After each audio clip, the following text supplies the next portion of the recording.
Story 1. My permanent departure from Big Lake. This chilling account was submitted by Teni. My residency in Alaska spanned a decade, during which I became acquainted with numerous individuals of questionable character. I experienced periods of homelessness on 3 distinct occasions. The second instance occurred after 3 years of living in the state, necessitating that I lean on my then current circle of companions. Essentially, I was couch surfing and contributing to their household expenses. My situation wasn't one of abject poverty, but rather a temporary state of destitution. It was during the twilight of July, a time when most of us anticipated a 3-day weekend coupled with a favorable weather outlook. A group of 9 of us collectively decided it presented an excellent opportunity to escape Anchorage, journeying as far from civilization as our vehicles could transport us, intending to behave with unbridled recklessness within the forested expanse. The evening prior to our departure, 2 friends, whom I'll refer to as Jake and Todd, and I visited Harvest Mart, the local supermarket chain. We acquired approximately $150 worth of camping provisions, along with an assortment of canned and bottled beverages. Friday morning at precisely 8 a.m., Jake, Todd, and I squeezed into Jake's SUV. Our first stop was his father's residence to collect a few additional items. I inquired of Jake what we were retrieving and if the rest of our group would rendezvous with us there. He informed me it was something fun for Saturday, and that we would meet the others in Wasilla. Upon our arrival at his house, Todd and I stepped out of the vehicle for a smoke break, while Jake hurried inside, seemingly as elated as a child on Christmas morning. Roughly 5 minutes later, he reappeared, carrying a box that appeared to weigh a substantial 20 pounds. When asked about its contents, he simply replied, "Come take a look." He carefully placed the box in the rear of his SUV in a section he had cleared for it, then opened it for us to see. Inside was a melange of miscellaneous items, typically found in a hardware store. However, my attention was drawn to several bottles with rags jammed into their necks. As he systematically pulled out each item, he identified them: pipe bomb, smoke bomb, exploding tennis ball, Molotov. It was quite literally a collection resembling the Anarchist Cookbook 2009 edition. He also possessed several cans of bear repellent, approximately 7 knives, bolt cutters, and a crowbar. Observing this arsenal, Todd remarked, "We must be heading to the bunkers then." Jake then darted off once more, returning with several small camping propane tanks. During the drive, he elaborated on what the bunkers entailed. The journey itself consumed approximately 4 hours. Both Jake and the other driver had a penchant for pushing their speedometers to their limits once outside Anchorage. A drive typically taking 2 hours from Anchorage to Wasilla was accomplished in a mere 45 minutes. We converged with the rest of our group and collectively set off towards Big Lake. At the culmination of our 4-hour expedition, we found ourselves nestled somewhere in the woods between Big Lake and Chitina. It was explained to me that in that vicinity lay an old, derelict military base dating back to Russia's former ownership of Alaska. This location, known as the bunkers, was generally understood to be a place where one could engage in any activity without repercussion. Upon our arrival, we discovered that one of the cans of bear repellent had unfortunately ruptured, coating all the soda. Consequently, our Friday evening was dedicated to washing the cans so they could be safely handled. That night, I witnessed a variety of unsavory behaviors. Our group of 9 was not the sole party present. I observed law enforcement officers arriving, actually purchasing illicit substances, and then departing without even a glance at anyone else. I saw young women, appearing no older than 15, overtly engaging in prostitution. Some even boasted about their nightly earnings. It was, to be frank, rather repulsive. Yet such was the existence for individuals of this sort. They were free to live as they chose. With a tranquil night behind us, Jake roused Todd and me around 9 a.m. and instructed us to retrieve our backpacks. He proceeded to fill his own and Todd's backpacks with improvised explosive devices, IEDs, the remaining can of bear repellent, 2 of the small propane tanks, and various tools. My role was designated as the group's pseudo-medic. My backpack contained food, water, a first aid kit, a maglite flashlight, and a pair of inexpensive hand axes. I suspected much of it wouldn't even endure the entire trip. Once prepared, we began our trek away from our campsite. Roughly an hour later, we reached a partially concealed chain-link fence, adorned with signs written in Russian. A few more minutes of walking brought us to the bunkers, which appeared precisely as they had been described to me. Concrete structures slowly being reclaimed by nature. The few remaining paved paths were fractured and partly buried, truly derelict and dilapidated. Jake guided us through some of the buildings. We paused intermittently to test his explosives. One of his pipe bombs even succeeded in blowing an inch-thick steel door completely off its hinges. I grew weary of observing explosions when Jake tossed one of the small propane tanks into a bonfire he had ignited in a corner. He was attempting to demolish a partially ruined building. He managed to set the concrete ablaze, but the spectacle remained repetitive. Thus, I informed them I would explore on my own. Eventually, I discovered a set of stairs leading to a lower level of one of the bunkers. I summoned my fellow adventurers and retrieved my maglite. Todd followed me down, but Jake declared he would join us shortly. True to his word, he reappeared with a makeshift torch, confirming my suspicion that he was a pyromaniac. We spent some time exploring the basement level until we were suddenly engulfed by a rancid odor. The smell began to permeate towards us. If you've ever visited a landfill, it was just as acrid and foul. Todd and Jake found it unbearable and retreated, but having worked in janitorial services, I was accustomed to the various smells a human body could produce. I persisted in my exploration, pushing further into the space. I navigated through rooms containing overturned metal bed frames. I observed the predictable Satanist and anarchist graffiti, along with whatever remnants hadn't been salvaged when Russia withdrew. However, one room stood apart. A room towards the back emitted the most putrid, decaying smell. When I peered inside, I saw a plastic folding table, its surface covered with all manner of grime and filth. I had no intention of entering to inspect it more closely, yet its upright position was undeniably strange. Scanning the room, I noticed the floor was haphazardly strewn with decaying masses of flesh. There was blood and decomposition everywhere. I observed deer carcasses and fish corpses as well as parts of a moose, as if someone had dragged a moose in and then detonated it. Additionally, there were several deceased cats. It was an incredibly gruesome and disgusting sight.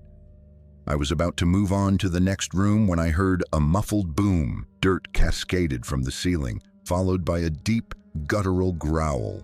I sprinted out of there at full speed, and once I reached the upper level, I began shouting for my friends. I emphatically told them we needed to depart immediately. However, Jake was hesitant to leave, as he still had 2 more explosive devices to detonate. His mind changed abruptly when we heard a loud roar emanating from the direction I had just come from. "What is that?" I heard Jake inquire. I quickly retrieved the package of smoked sausages, while Jake pulled out the bear repellent, and we began to hastily make our way back to camp. Chills coursed down our spines as we nervously scanned every direction, acutely aware that we were being pursued. We were nearly back at the chain-link fence when a massive brown bear rounded a corner approximately 50 feet from us. It locked its gaze directly upon us. Its lips curled back, its mouth agape, and it let out a thunderous roar. The enormous creature surged towards us at a speed we simply could not outrun, so we did what was necessary for our survival. I tore open the package of sausages and hurled it in its direction, then sprinted away. The other two were already 10 feet ahead of me, engaged in a dead sprint. Sustaining such a run for so long was exceptionally exhausting, but eventually we slowed and checked behind us to confirm it was no longer in pursuit. I optimistically stated, hopefully the food worked, but Jake and Todd concurred that we should return to camp as swiftly as possible. We walked for approximately an hour when we began to hear footsteps in the woods behind us. Immediately my stomach churned, a sour sensation spreading within. Fear rapidly returned as I now understood that the bear had only been momentarily sidetracked by us. I surmised that the sausages had been enjoyable, and now it desired a more substantial meal. So we resumed running. The moment we began sprinting once more, the footsteps quickened and the sounds drew closer with each passing second. Before we realized it, the bear was about 20 yards behind us and gaining. This thing is starving, I thought. I believed at least one of us wouldn't make it. But then all of a sudden, Jake halted. My eyes widened in disbelief. What was he doing, I wondered? Was he simply giving up? Perhaps he was sacrificing himself so we could escape. I was unsure. I had never been in such a situation before. I had never been so terrified. Then I watched him reach into his backpack. He retrieved a pipe bomb, which I had presumed he had already detonated all of. He ignited the fuse and stared at the bear, the fuse rapidly shortening. At the very last second, he tossed it at the bear, which was only about 6 or 7 yards away. It seemed the instant the bomb hit the ground, it exploded. The bear literally screamed, spun on its hindquarters, and fled. I was overwhelmed with relief. I hadn't anticipated being grateful for Jake's presence, the pyromaniac who desired to blow everything up, simply because he had chosen to carry a stash of illegal explosives. We were saved. When we returned to camp, I embraced him. We arrived back around 6 p.m. that evening, and the remainder of the night was spent recounting the events at the bunker. Sunday was dedicated to staying near the camp. We discovered a small river where we swam, though we constantly remained vigilant for any more bears. While experimental homemade explosives are exceedingly risky, I am indebted that they were there with us. The unsettling room in a defunct military bunker filled with the remains of shredded animal carcasses was profoundly disturbing, but the most terrifying part was being charged by an enormous, enraged Alaskan brown bear. I have never been more frightened in my life, and I do not believe I will ever return to Big Lake after that experience. Story 2. The Truth About Blair. This narrative, submitted by Bella, begins with a declaration that it is 100% true and that an article detailing the case is linked in the description. In 2011, my family and I traveled to visit a family acquaintance named Mike at his mobile home, situated in a remote Alaskan location. It was during the summer, so the weather was quite pleasant and sunny, with no snow in sight. I was approximately 14 years old at the time, and I distinctly recall being particularly excited because Mike possessed several ATV four-wheelers that my siblings and I were permitted to drive around to explore the vast expanse of land. We met his son, Blair, who was slightly older than my brother, sister, and I at the time, perhaps in his early 20s. He seemed decent, though even then I remember contemplating that I wouldn't want to spend time with him if my brother and sister weren't present. We all climbed onto our ATVs and set off to explore the terrain, weaving through the forest and onto dirt paths. He guided us up an exceptionally steep incline, and I felt rather apprehensive because when I say steep hill, I truly mean it was steep. I honestly believed my ATV was on the verge of overturning at any moment. Nevertheless, we reached the base of the hill, and I remember exhaling a sigh of relief. Blair then took us to a nearby small ice cream parlor where he purchased milkshakes for all of us.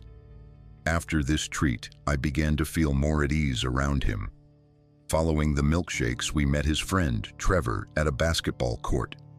Trevor was a skinny, tattooed, shirtless man, appearing to be a drug dealer. Graffiti adorned every inch of the surrounding walls of the court, much of it scrawling phrases like "Trevor sucks," "such and such for gas money," and other disparaging remarks about him. At this juncture, in the company of this other friend, I began to feel a degree of nervousness. Fortunately, however, we departed a few minutes later, and I relaxed as we resumed our exploration on the ATVs. The day concluded with our return to Mike's mobile home, where we roasted dinner over a campfire. Everything was wonderful, and aside from Blair's peculiar choice of friends, I thoroughly enjoyed the trip. We returned home later that evening. A few weeks later, we saw Mike on the news. Blair, his son, had murdered him and concealed his body beneath a trailer. Mike had been stabbed multiple times in the chest, and Blair had taken a photograph of his deceased father, which he then sent to a family member who subsequently alerted the authorities. When my father informed me of the incident, a shiver coursed down my spine. Blair was a cold-blooded killer. I found it unbelievable that my young siblings and I had spent an entire day with a future murderer, laughing and genuinely enjoying ourselves, completely unaware of the person this individual would become. Story 3. The Enigmatic Motherlode Lodge. This submission from P recounts experiences in Alaska. Having resided in Alaska for several years now, I have witnessed, heard, and encountered some truly bizarre and unsettling occurrences. I have suddenly heard voices in antiquated towns and observed what appeared to be apparitions on train tracks. I have seen shootings and physical assaults in Anchorage, and there is an abundance of stories I could impart. Yet this particular narrative truly surpasses them all. I live in a small community situated close to a mountainous area known as Hatcher Pass. Hatcher Pass was historically utilized by miners to access their sites within the Talkeetna Mountains during the Alaskan Gold Rush. The working conditions in these mines during that era were exceedingly perilous. Many lives were lost due to mine collapses or the severe winter weather for which Alaska is known. Avalanches claimed the lives of some miners and devastated many of the structures that remained. Today, it is primarily used for tourism in the summer and skiing in the winter. However, this does not deter the strange occurrences reported there periodically by both locals and tourists, particularly at Motherlode Lodge. Motherlode Lodge was constructed in 1942 to serve miners traveling between Palmer and Willow. In 1983, it shifted its focus more towards tourism. It offered delightful cuisine and seasonal menus, and it featured a shop that sold ski equipment among other items a visitor might desire or require. With the exception of its guest rooms, it provided services to both overnight guests and those merely passing through. In my community, it is no surprise to hear that the lodge was haunted. No one truly understands what attracts so many paranormal events to Hatcher Pass in the first place, but it seems to be a nexus of ghostly encounters. Perhaps it is due to its long history, but I cannot be certain. There have been frequent reports of a misty black apparition roaming the grounds. Many guests have gazed into the mirrors of this establishment only to behold a figure clad in period clothing standing behind them. Yet upon turning around, no one is there. There have also been accounts of loud banging noises, mysterious knocking, and the disembodied voice of a young girl. Others claim to have witnessed doors and curtains opening and closing by themselves late at night. Typical elements of a horror story, I know. I have always held a degree of belief in the paranormal and am usually enthusiastic about it. Nevertheless, that does not prevent me from being skeptical and harboring doubts when hearing such tales.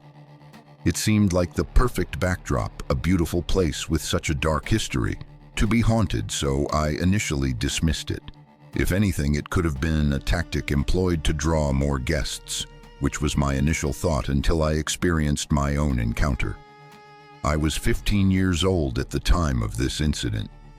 I resided in Alaska with my parents and younger brother, while the rest of my family lived in the contiguous 48 states.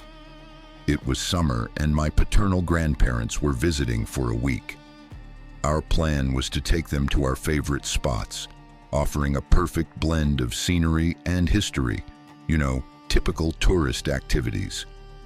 I was very eager to spend time with them, as it is prohibitively expensive to travel in and out of the state, so I do not often see my other family members.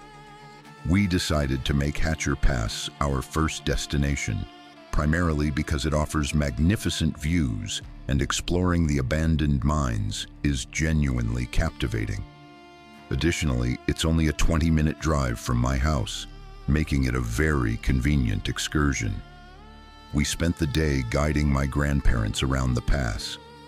We took photographs in front of the waterfall, touched some of the lingering snow, and walked around the old mines, peering into the former buildings that once served as homes for the miners. It was truly peaceful and incredibly enjoyable. My family was relishing our time together. Before we began our journey home to prepare dinner, my grandparents expressed a desire to stop by Motherlode Lodge to purchase some souvenirs and simply explore the place. I wished to capture some images of my town far below the mountain to share with my out-of-state friends. Since I had been inside the lodge previously, I continued my photography while the rest of my family went inside. Few tourists remained, as it was nearing late evening. Most were further up the mountain, leaving me alone in front of the lodge. I took my pictures, capturing some excellent shots of the mountains and the town below. A few minutes elapsed before I felt a drastic temperature drop, and I shivered at the sudden chilliness. Now, many people assume Alaska is perpetually cold, which is partially true the farther north you go. But where I live, it can actually become quite warm during the summer. It was a warm summer evening, yet it strangely felt like early autumn weather. One might suggest it was because the sun was beginning to set.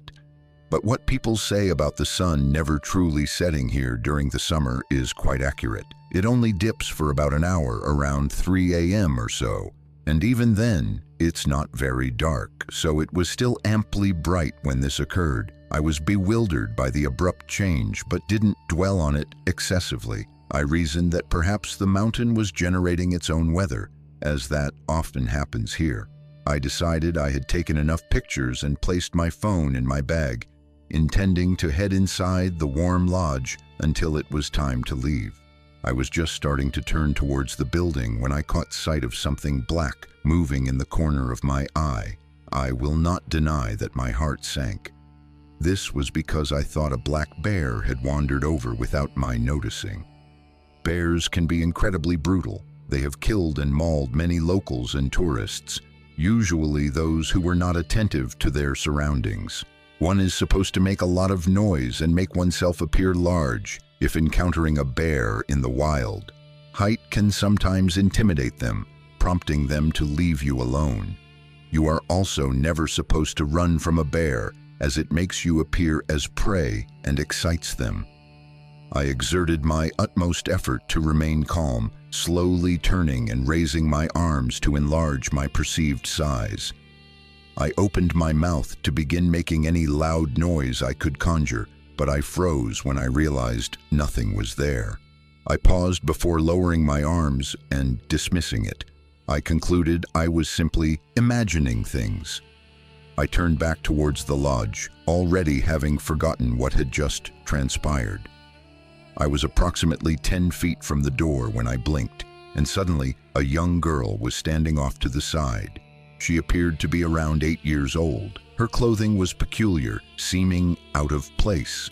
Not Renaissance old, but more akin to a dress young girls would have worn during the early 1900s. Her blonde hair was styled in pigtails, and I recall her blue eyes were strikingly similar to ice.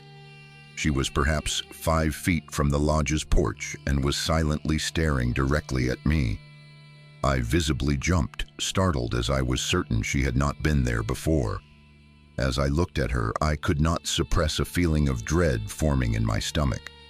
Usually, when I read horror stories and the author describes a sudden, unexplainable feeling of pure terror, I would scoff, finding it cheesy and conveniently dramatic. But in that moment, I understood precisely what they were describing. I don't know what it was, but gazing into that girl's icy glare, something within me screamed to just start running. Nothing about her was truly intimidating besides her stare, yet I felt profoundly scared in her presence. We stood in silence, observing one another. I attempted to calm myself down. I tried to devise a logical explanation for how I hadn't noticed her before, but she simply continued to stare at me. After what felt like an eternity, though it was probably only about a minute, I mustered the courage to ask her if she was lost and looking for her parents. She remained quiet before looking down, a hint of sadness gracing her face as she responded. Her voice sounded so distant, as if she were speaking across a body of water, yet it felt so incredibly close at the same time. She uttered, "Rocks and snow took Daddy away, and that made Mommy lose it." The moment she finished speaking, I decided to trust my instincts and bolt. I raced towards the lodge door, not once glancing back. Upon reaching it, I threw the door open and slammed it shut behind me, which garnered a few strange looks from the staff. They observed me panting, shaking, and on the verge of tears. I couldn't have been near that girl for more than 5 minutes, but simply being in her proximity was so terrifying and incredibly depressing simultaneously. One of the lodge employees approached me inquiring if I was all right. I did my best to compose myself and forced a smile onto my face, replying, "Yeah, everything's fine." I quickly walked away towards the gift shop. I felt like a 5-year-old again, fleeing a monster to seek protection from my parents. Once I located them, I tried my best to appear calm and wander the store with them, but internally I was losing my mind. I was recalling all the reports of supposed hauntings surrounding this lodge, and I was beginning to believe every single one of them. I started to feel unsafe being there, so I stayed close to my grandmother, who was examining purses. Once we finally left and began to drive down the mountain towards the town, I kept my eyes peeled for what might be the little girl I had encountered earlier, but she was nowhere to be found. I never told my family what I saw that day, as I didn't want to spoil my grandparents' excitement about being in Alaska with us. Moreover, Hatcher Pass is one of my family's most cherished places to visit. I am still terrified about returning there now that I know its dark past is very real and very much alive in a certain sense. I force myself to endure it whenever we go back. Tragically, on April 2015, Mother Lode Lodge burned down under suspicious circumstances. The state is still attempting to ascertain how the fire even began. What is truly strange to me, however, is that they allowed it to burn down. They stated that there was nothing they could do, as there wasn't a fire service nearby and no water resources on that part of the mountain. But I cannot help but wonder if there is more to it than that. As silly as it may seem nowadays, when we visit Hatcher Pass and drive past where the lodge once stood, I am overcome with a profound sense of relief, because perhaps whatever was haunting it has finally moved on. However, I also find myself feeling very, very sad. Story 4. The Wendigo of Alaska. This account, submitted by Samuel P., begins in late winter of 2016. My friends, Dave, Sophia, Timothy, and Jess, and I were journeying to stay in a rented cabin. What was intended to be a month filled with enjoyment, skiing, hiking, and hot cocoa quickly descended into a living nightmare within a matter of days. Upon our initial arrival, the cabin appeared quite pleasant. It boasted 4 bedrooms, a living room, a gaming room, and 2 bathrooms. It seemed like the perfect escape for 5 19-year-olds seeking a home away from home. Sophia even brought her 2 dogs who would protect her with their lives. Tim brought his PlayStation 4 to connect to the single television in the house. I, of course, brought some basic survival gear just in case, because I believe some very strange things transpire in the woods. I simply wanted to be prepared. It was quite late when we reached the cabin, so we went inside, deciding to unpack everything the following day. When midnight arrived, Tim and Dave were the only ones still awake when they began hearing strange noises outside the cabin. They described it as sounding like 2 people fighting, though they heard no voices. Dave retrieved his pistol and peered out the window, and what he witnessed caused him to freeze in his tracks. I observed this firsthand because I awoke the moment he looked out the window. He appeared as though he had witnessed a murder. He was utterly motionless, and for a long moment, he didn't even breathe. When he finally came to and attempted to explain what he had seen to us, we dismissed it as merely a bad dream. 2 days later was our hiking expedition. Sophia brought her dogs with her despite our advice against it, as they might run off, yet she wouldn't listen.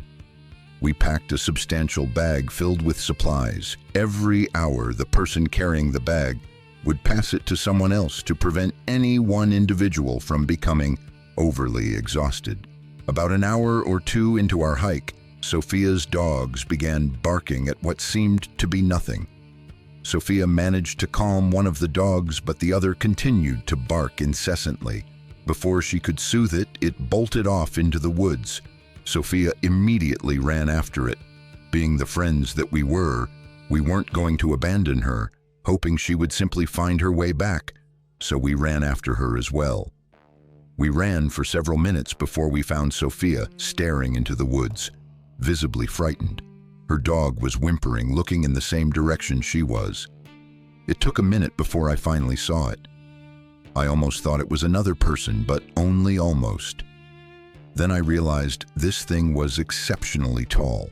It possessed pale white skin and was naked, its arms lanky and extending down to its knees.